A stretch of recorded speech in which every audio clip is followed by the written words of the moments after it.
अच्छा जी, ये lecture number 1 के बाद लेक्चर नंबर 2 है। तो मैं उसमें ये बता रहा था कि अगर हो सकता है कि आपके पास touch at Y axis, figure तो देखिए बनी आती नहीं है, तो सर्कल, अगर पहला सर्कल ये होगा और लिखा होगा कॉन्सेंट्रिक एट वाई एक्सिस, तो डायग्राम इस तरीके से बनेगी। आप ये मत सोचिएगा कि डायग्राम बनी हुई आएगी तो हम आराम से कर लेंगे।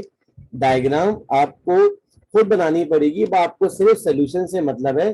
तो मैंने आपको सोल्यूशन की भी हिंट दे दी है किस तरह काम करना है। तो बस अब आगे चलते हैं।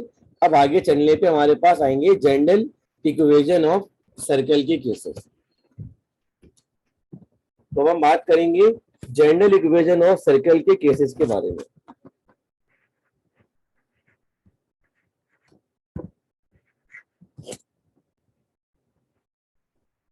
जनरल इक्वेशन ऑफ सर्कल, ये सर्कल की जनरल इक्वेशन के केसेस कैसे निकालते हैं।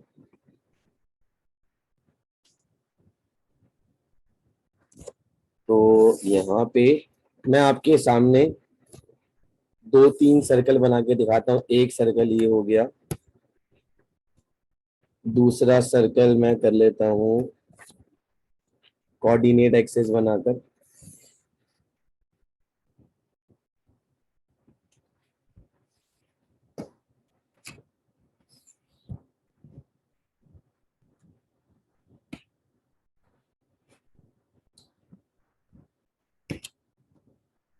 खैर, ये मैंने आपके सामने पहला केस लिखा है, और इस पहले केस में तो वही सिंपल कह देता है कि जनाब सेंटर ओरिजिन पर हो।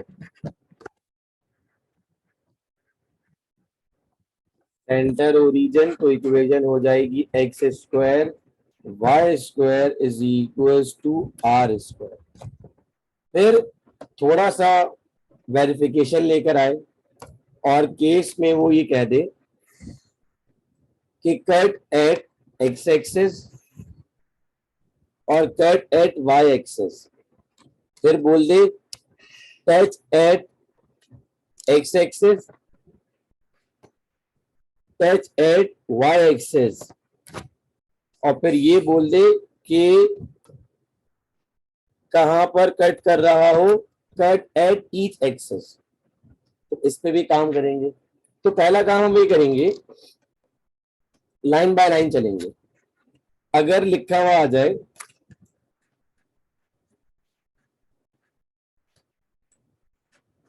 Cut at x and y axis, अलग अलग सवाल आते हैं, एक साथ नहीं आएंगे। तो याद रखिएगा एट एक्स एक्सिस पर, एट एक्स एक्सिस पर आपके पास कंडीशन हो जाएगी g, 0, और इक्वेशन हो जाएगी x square Y square plus 2gx plus c is equal to 0, क्योंकि y का लीनियर इसमें नहीं होगा। और अगर वो ये कह दे एट वाई एक्सिस, तो ये हो जाएगा X square plus Y square plus 2f(y) plus C. तो एट एक्स एक्सिस पर f नहीं होगा, यानी कि y का लीनियर नहीं होगा, और एट y एक्सिस पर x का लीनियर नहीं होगा। अब आ जाए, लिखा हुआ आ जाए सर्कल पे,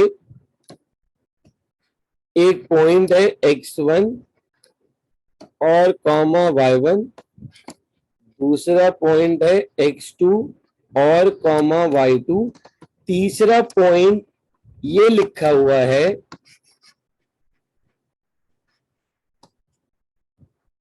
टच एट एक्स एक्सिस। तो आपने कहा sir touch at X axis में, तो आपने हमें बताया हुआ है कि आपके पास जो रेडियस है वो किसके बराबर हो जाएगा, एफ के बराबर हो जाएगा।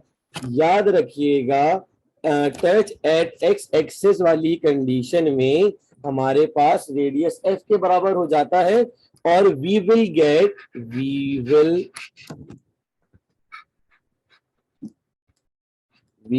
Gate two equations of circle. तो ये देखिए ये हो जाएगा 2gx plus 2fy plus g square is equal to 0, x square y square plus 2g dash x 2g dash x plus 2fy plus g dash का स्क्वायर। मैं इसको थोड़ा सा यूं कर देता हूं, g डैश का स्क्वायर मींस अगर आपके पास एक सर्कल पे दो पॉइंट हो और तीसरा पॉइंट कहां कर रहा हो, टच कर रहा हो एट एक्स एक्सिस पे, तो आप क्या करोगे, कोफिशिएंट ऑफ एक्स का आधा करोगे तो क्या मिल जाएगा आपको, कांस्टेंट का स्क्वायर।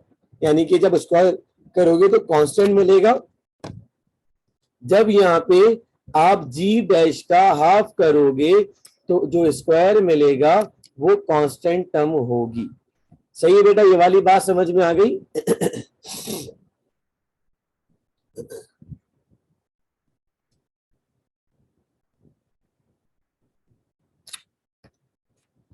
अब इसी तरीके से यहां पर भी कुछ ऐसे ही काम होने वाला है, बट कुछ चीजें अलग है।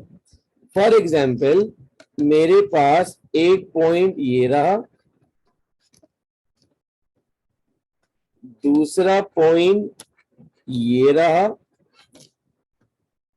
और तीसरा पॉइंट इस तरह लिखा हुआ है, touch eight y axis.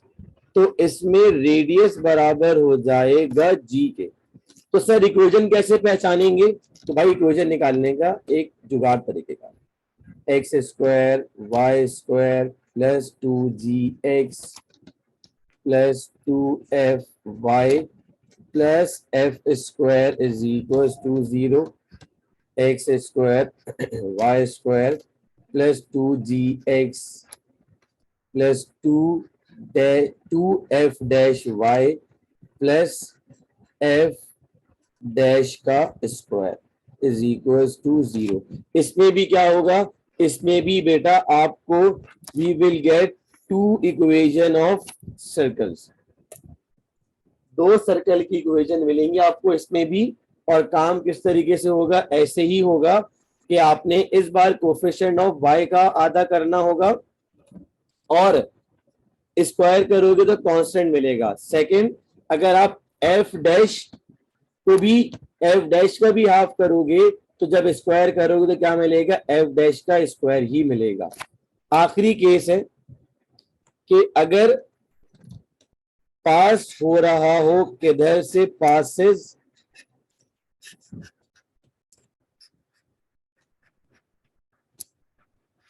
Passes through origin, के ओरिजिन से पास कर जाए, कट करे एक्स एंड वाई इंटरसेप्ट, के कट करेगा एक्स इंटरसेप्ट पर भी और वाई इंटरसेप्ट पर भी।